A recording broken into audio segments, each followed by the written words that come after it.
যার যার স্লোগান বাদ দিয়ে ইসলামের স্লোগান আসসালামু আলাইকুম ওয়া আলাইকুম আসসালাম আদান প্রদান করে দেখো না কি হয়।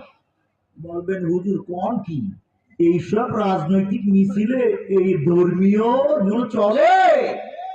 এই দেখবেন এই জন্য অনেক রাজনৈতিক দলের লিডাররা বলে রাষ্ট্র আলাদা ধর্ম আলাদা, রাষ্ট্রের সাথে ধর্মের কোনো সম্পর্ক নাই, আদালত ব্যবসা বাণিজ্য রাষ্ট্র সংসদ চলবে গণতান্ত্রিক আইনে, মসজিদ মাদ্রাসা চলবে ধর্মীয় আইনে।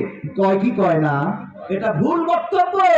আল্লাহর নবী ধর্মীয় আইনে মসজিদ মাদ্রাসা রাষ্ট্র সব কিছু আদালত সব চালিয়েছেন, তবেই সফল হয়েছেন। আমরা আলাদা করলে কিন্তু সফল হতে পারবো না, ঠিক কিনা? পেয়ারে হাজিরিন, আমার আলোচনা শেষের দিকে।